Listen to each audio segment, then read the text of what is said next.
Mas agora falando um pouco de M&A e voltado para empresas, o que a gente enxerga aqui, e essa não é uma palestra econômica, é mais realmente no nosso cenário de M&A, depois o Adalto aborda do tema econômico.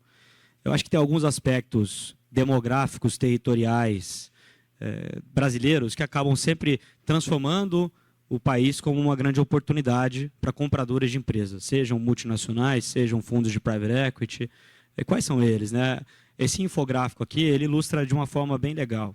Se a gente pegar os maiores países do mundo, com extensão territorial acima de 7 milhões de quilômetros, as maiores populações do mundo, superiores a 200 milhões de habitantes, e as maiores economias do mundo, né? PIBs acima de 1,4 trilhão de dólar, você vê que tem uma intersecção entre três países. Eu estou querendo comparar o Brasil com a China? Não. Mas, naturalmente, se você busca crescer negócios, você precisa de tamanho de mercado. E aqui, de fato, é uma grande praça. E uma coisa que não só fundos, não só multinacionais, todos nós, como empresários, queremos, é aumentar nossas participações de mercado, market share.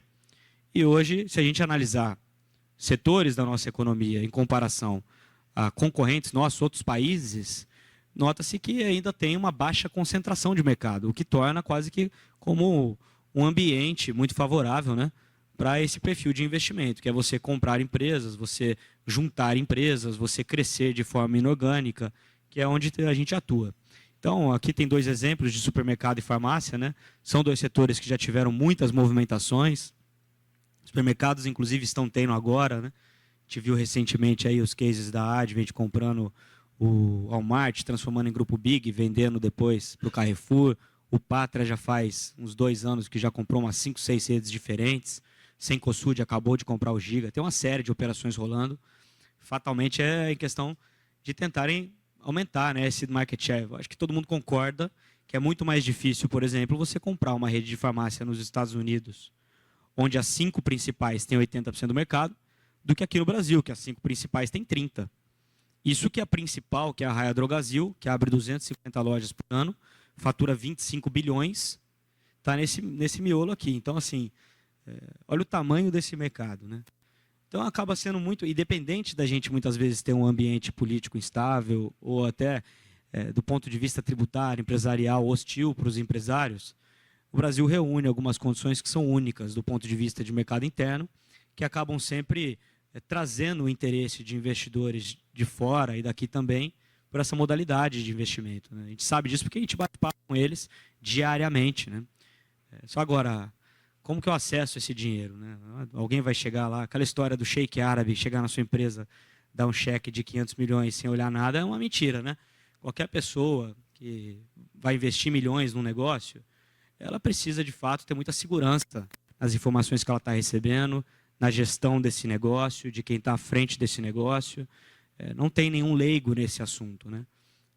É leviano se pensar que você pode simplesmente, num passe de mágica, captar milhões, né? Você precisa de um planejamento, você precisa de uma preparação, e a gente tem uma metodologia desenvolvida para isso. Outros destaques que têm trazido interesse, aí sim movimentos de fora também, né, que têm trazido interesse aqui para o país. Primeiro, algumas notícias. Nos últimos 3 anos, essas notícias falam isso, o PIB brasileiro foi revisado para cima. Eu acho assim, se uma coisa acontece uma vez na sua vida, você olha. 2, você desconfia. 3 é porque está acontecendo alguma coisa, né? É o 3º ano seguido que o nosso PIB é revisado para cima. Tem vários motivos para isso estar acontecendo. Eu acho que o Adalto vai passar por eles também, mas a gente acha que é o país com o maior número de reformas desde 2016, que foi o ápice da nossa crise, né? Reformas extremamente importantes.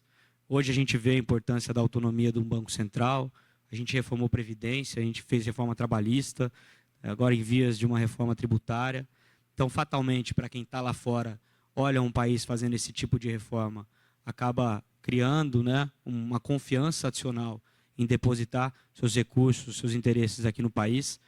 Tem alguns movimentos bem do Brasil que realmente impressionam. Então, o Pix, em março, bateu 3 bilhões de operações no mês. É mais de 1 trilhão de reais movimentados sem taxa. Eu fico pensando o efeito que isso tem, da forma tão drástica na nossa economia, né? Hoje, em 24 horas, uma pessoa se torna um empreendedor. Ela abre uma MEI, ela começa a fazer Pix, você tem um cardápio de adquirentes hoje que você não paga nem mensalidade nas maquininhas. Então, isso transforma o ambiente de negócio na nossa visão. E alguns movimentos de fora têm contribuído também. Outras 3 palavras em inglês aí que estão se falando: greenshoring, friendshoring, nearshoring, né? Então, você ter seus negócios num local onde a matriz energética é sustentável, que acho que está muito vinculado até com a W Capital, que hoje é presente, que tem isso na veia. Friendshoring, acho que depois dos exemplos recentes de guerras mundiais, ninguém quer ter mais negócio num país onde você tem, né, um risco potencial de você ter alguma guerra, de você ter algum ambiente hostil, né? O Brasil, acho que esse ponto todo mundo concorda, a gente está muito distante de eventualmente entrar numa guerra, por favor, né?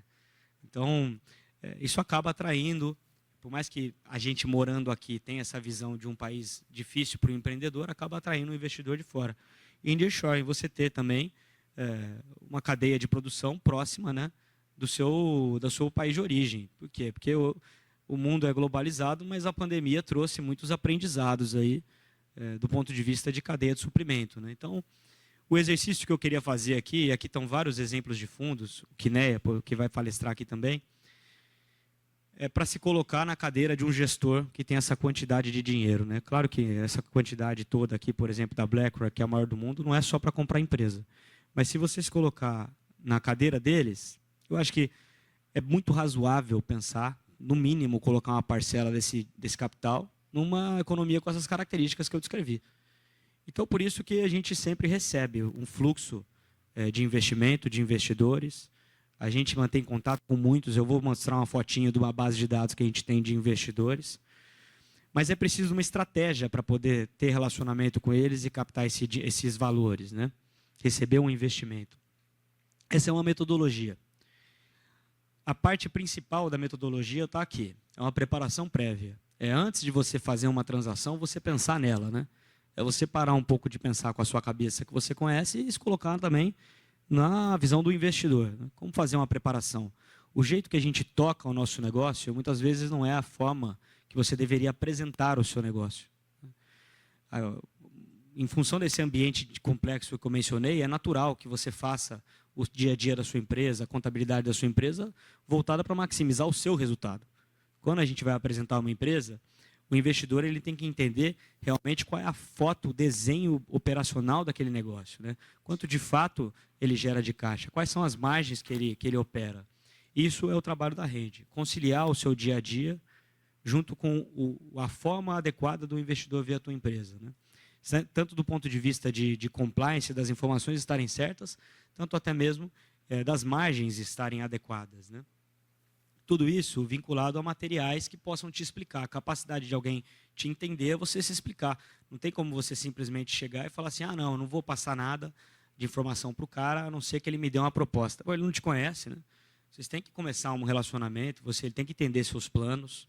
Então tem que ter esse trabalho prévio de você correr menos e pensar mais, até para você não se expor. E, inclusive, um ponto relevante, importante aqui, que ainda não deixa de ser algo ainda pouco difundido, é um valuation, né? Quanto vale a sua empresa, né? Na nossa opinião, o valuation não é tanto uma ferramenta de negociação, ele é mais uma ferramenta de gestão, para você entender qual que é o seu risco empresarial, quanto vale o seu negócio, tomar decisão baseada em valor. Isso, sem dúvida alguma, contribui para o dia a dia da tua empresa, independente do movimento de venda. Então, uma vez que você tem tudo isso preparado, aí sim, você começa a pensar numa negociação. Você começa a pensar com quem que eu vou falar, de que forma eu vou falar, né? Qual que é o meu plano nessa mesa, né? E quando a gente fala em uma negociação, também não é você chegar e passar um valuation para o investidor. É você construir a sua tese, o que você quer com ele, né? Então, hoje a gente tem uma base de dados robusta. Isso aqui é uma foto, não é uma foto, é o nosso BI mesmo, dá para mexer nele. Com 51 mil investidores. Ah, mas eu vou colocar minha empresa aqui à disposição desses 50... Não. Se for fazer isso, mais fácil a gente postar no LinkedIn. Aqui é uma base de dados inicial para a gente começar um trabalho de identificação de quem são os alvos corretos para o seu negócio. Quem fala a mesma língua que você. E, às vezes, você também só falar com também é um pouco ruim para você. Você precisa falar com alguns investidores até para você ter um match bacana de ideias, porque, no final das contas, é um casamento também, né? Então, não é só financeiro, né? Não é só eu te entrego tanto de participação, você me dá tanto em dinheiro. É mais o planejamento que está nessa mesa. Então, a gente faz um modelo de roadshow, onde o empresário tem a oportunidade de falar de forma estruturada, não com alguns investidores. E tudo isso tendo um fiel escudeiro ali, um fiel da balança, que é inevitável que, se você for para uma mesa de negociação dessa, cedo ou tarde vocês vão brigar, porque o conflito de interesse está na mesa, né? Os dois se adoram e querem fazer negócio juntos, mas os dois ainda não estão do mesmo lado do balcão. Para manter vocês focados na operação do dia a dia, que é o que é importante, até porque um negócio só está feito depois de estar assinado, depositado, etc.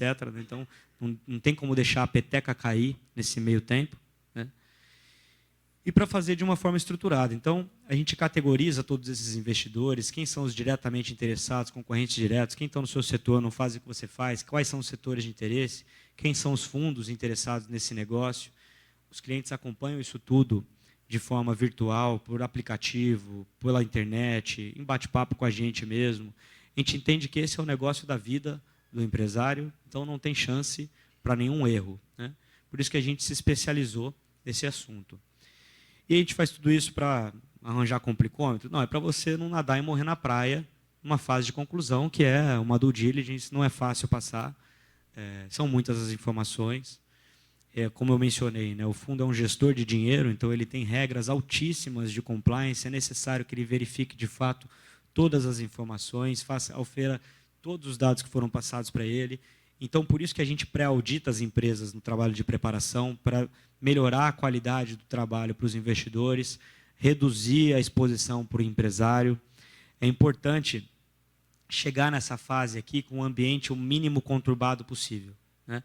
Porque a maior parte das transações no Brasil, elas ainda morrem no trabalho de diligência, numa due diligence. E aí não é só coisa chata também, o dia do cheque chega, depois dos contratos definitivos, a negociação final realmente é uma felicidade, você tem um novo sócio, ou você vendeu ações da sua empresa em troca de um recurso, uma liquidez avantajada, né? O empresário está bastante acostumado, é claro que ele também ganha muito dinheiro, né? Mas ele está bastante acostumado a tomar porrada, a ser o último da fila, né? O cara que carrega, ou a mulher que carrega o risco empresarial. Então, é um momento de realização, né? Então, numa atividade tão sensível e tão importante, onde poucos empresários passam uma vez, a gente acha que o foco, você ter um parceiro estratégico que conheça de fato desse negócio, é crucial, né? Porque, do outro lado, os investidores estão habituados a fazer esse tipo de negociação. Então, até por uma questão de linguagem, faz bastante sentido ter um parceiro estratégico.